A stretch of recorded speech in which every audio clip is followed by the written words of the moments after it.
Hello friends, आज मैं explain करने वाला हूँ एक बहुत ही कमाल की मूवी जिसका नाम है मैडम वेब। कहानी की शुरुआत में हम देखते हैं एक लेडी को जो अमेज़न के जंगल में गई होती है और यह लेडी प्रेग्नेंट होती है। तभी हम देखते हैं इसके साथ इसका हस्बैंड भी होता है। यह लड़की एक अजीब किस्म के मकड़ी के ऊपर खोज करने के लिए गई होती है। हम देखते हैं कि इसी मकड़ी ने काट लिया है और यह मर रही होती है।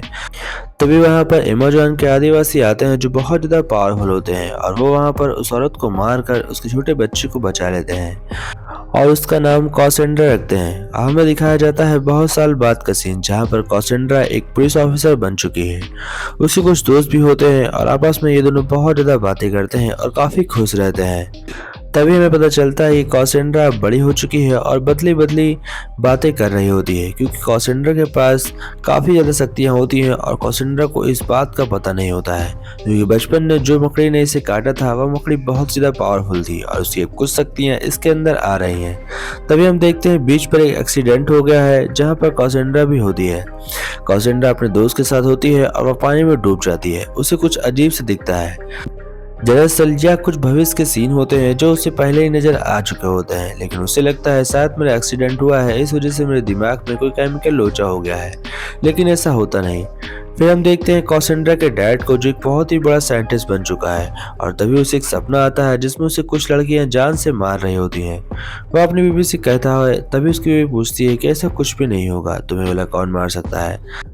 तभी वह अपने बेबी का हाथ पकड़ता है और फिर हम देखते हैं कि उसकी बेबी के अंदर जहर फैल गया है और वह मर चुकी है, यानी कि इसे भी किसी मकड़ी ने काटा था और उसके पास कुछ अलग किस्म की शक्तियां आई हुई हैं। कौशिंड्रा अपने दोस्त के यहाँ पर रहती है और हम देखते हैं वहाँ पर बर्थडे पार्टी होने वाली होती है। तभी उसकी फ्रेंड कौशिंड्रा से कहती है कि तुम मेरे लिए क्या गिफ्ट लाई हो। कौशिंड्रा कहती है ऐसा मेरे पास कुछ भी नहीं है जिससे कि मैं तुम्हें दे सकूं और तुम खुश हो सको। तभी हम देखते हैं कि वहाँ पर कुछ अजीब से सीन हो रहे होते हैं। दरअसल जो हो चुका होता है वो फिर से हो रहा होता है। फिर हम देखते हैं कि बीच पर एक फिर से एक्सीडेंट होता है जहाँ पर कौशिंड्रा उस बीच पर गई होती है सभी को बचाने के लिए। तभी कौशिंड्रा के साथ कुछ अजीब सी चीजें होने लगती हैं। तभी हम देखते हैं सिम को। सिम के पास एक खास तरह का हैकर होता है और वह अपने सपने वाली लड़कियों को ढूंढ कर उन्हें जान से खत्म करने की कोशिश करने वाला था। तभी हम देखते हैं कौशिंड्रा को जो भविष्य को देखने की शक्ति उससे काफी ज्यादा परेशान हो गई थी, इसलिए वह अपना चेकअप कराने के लिए डॉक्टर के पास आती है और उससे पूछती है क्या मेरे अंदर कोई दिक्कत है। यह सुनने के बाद कौशिंड्रा एकदम निश्चिंत हो जाती है और फिर से अपने काम में लग जाती है। उसे एक ड्रीम आता है। उस ड्रीम के अंदर कौशिंड्रा उन तीन लड़कियों को देखती है जिससे सिम भी देखता है। तभी हम देखते हैं कि वह हैकर उन तीन लड़कियों का पता लगा लेती है। तभी कौशिंड्रा ट्रेन के अंदर बैठकर कहीं पर जा रही होती है कि उसके दिमाग में फिर से उसे एक ड्रीम दिखता है जो कि भविष्य होता है। वह देखती है कि उस ट्रेन के अंदर एक खतरनाक एक्सीडेंट होने वाला है, यानी कि कुछ लोगों को मारने वाले हैं। कौशिंड्रा यह सब कुछ आसानी से देख लेती है, इसलिए वह कुछ भी नहीं बोलती। फिर वह देखती है कि सिम वहां पर आ रहा होता है। वह सिम उन तीन लड़कियों को जान से मारने वाला होता है कि इससे पहले कौशिंड्रा उन तीन लड़कियों को वहां से निकाल कर बाहर ले जाती है। तभी वहां पर बहुत सारे पुलिस वाले आते हैं और सिम अपने सूट पहनकर आता है। वह स्पाइडरमैन जो है सूट पहने होता है और लड़कियों को मारने की कोशिश कर रहा होता है, लेकिन कौशिंड्रा उन्हें एक कार के अंदर बैठाती है और जंगल में ले जाकर वहां पर उतार देती है और रास्ते में उन्हें बताती है कि उनके साथ क्या होने वाला है। वह उन्हें सब कुछ सही सही बता देती है, जिससे कि वह लड़कियां काफ़ी ज़्यादा घबरा जाती हैं और अमेज़न के जंगल में छिप कर बैठी होती हैं। कौशिंड्रा उनसे कहती है कि तुम तीनों यहीं पर रुको, मैं तुमसे शाम को मिलती हूँ, तब तक के लिए तुम इस जंगल में आराम करो। तुम्हें यहाँ पर कोई भी नहीं ढूंढ पाएगा क्योंकि यहाँ पर कोई भी सीसीटीवी कैमरास या कुछ भी टेक्नोलॉजी नहीं है। यह सुनने के बाद लड़की कहती है ठीक है, हम लोग यहीं पर रुकेंगे।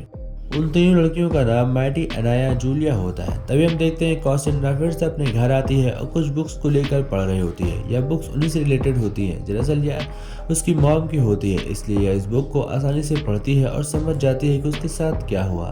तभी हम देखते हैं कि मैटी जूलिया से कहती है क्यों ना बाहर चलकर कुछ मजे किया जाए, इस जंगल के अंदर बैठकर तो हम लोग बोर हो जाएंगे। फिर हम देखते हैं तीनों की सहमति से वो एक पास के बार में जाते हैं, लेकिन वहाँ इन्हें मजा नहीं आ रही होती है, इसलिए एक रेस्टोरेंट में जाकर कुछ खाने के लिए सोचते हैं। और रेस्टोरेंट में जब खा रहे होते हैं तभी वो देखते हैं कि उनके आसपास काफ़ी लड़के बैठे हुए हैं। मौज मस्ती के लिए ये लोग उनके सामने उनसे बातचीत करके और डांस वांस कर रहे होते हैं कि तभी हम देखते हैं कि इनकी फोटो सीसीटीवी कैमराज में दिख जाती है और वह हैकर सिम को उनको लोकेशन बता देती है। सिम फौरन अपना सूट पहन कर आता है और लड़कियों के ऊपर अटैक कर देता है कि इतनी देर में कासेंड्रा को फिर से एक विजन दिखता है और विजन में देख रही होती है कैसे सिम उन तीन लड़कियों को जान से मार देगा। इससे पहले वह उन्हें मारता वह कार लेकर आती है और सिम को ठोक कर बेहोश कर देती है और उन तीन लड़कियों को लेकर वहां से सही सलामत बाहर निकल जाती है।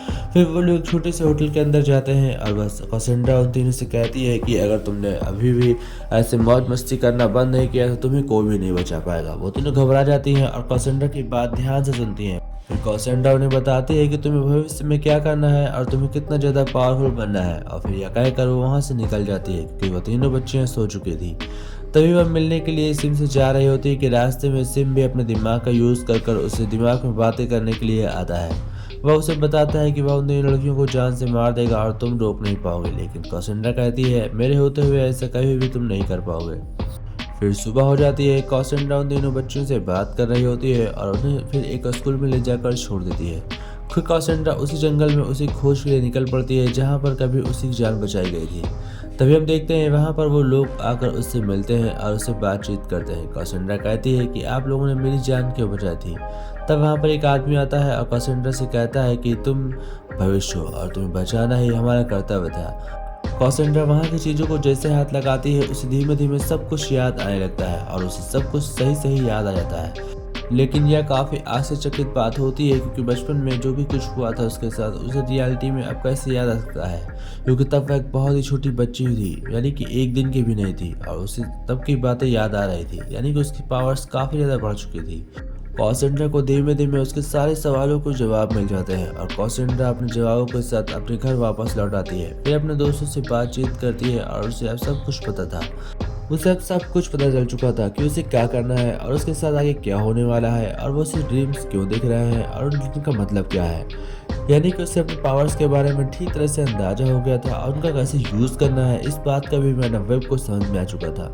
फिर वह कार को स्टार्ट करती है और तीनों बच्चियों को लेकर वहां से जाने लगती है। तभी हम देखते हैं वह बच्चियां उस कार के ऊपर जैसे ही वह स्पाइडरमैन वाला यानी कि सिम बंदा जैसे उनकी कार में बैठने वाला होता है वह इलेक्ट्रिक शॉक देकर सिम को दूर भेज देती है ताकि सिम बेहोश हो जाए। सिम कुछ समय के लिए बेहोश हो जाता है और वह काफ़ी दूर भी गिरता है, इसलिए अब उससे कोई मतलब नहीं होता है। लेकिन तभी हम देखते हैं सिम फिर से होश में आ जाता है और उन्हें मारने के लिए उनके काफ़ी करीब आ रहा होता है। तभी हम देखते हैं वह दिमाग का खेल बनाती है और दिमाग की छोटी विजन से उनके साथ खेलने लगती है। सिम इसके बीच में फंस जाता है और मैडम की ताकत बढ़ने लगती है क्योंकि वो गुस्से में आ रही थी। लेकिन धीमे धीमे सिम काफ़ी हावी होता है और वह कासेंड्रा को पकड़कर उसे जान से मारने वाला होता है। वह एक करके सभी को मार रहा होता है, इसलिए कासेंड्रा गुस्से में आती है और फिर उसकी पावर्स बाहर निकलने लगती है। वह सिम के ऊपर अटैक करती है जिससे कि सिम भी बेहोश हो जाता है। फिर सिम थोड़ी देर बाद होश में आता है और फिर कासेंड्रा से लड़ाई होने लगती है। कासेंड्रा सोच रही होती है कि इसमें उसे कैसे रोकूं, तभी वह पानी में गिरकर बेहोश हो जाती है।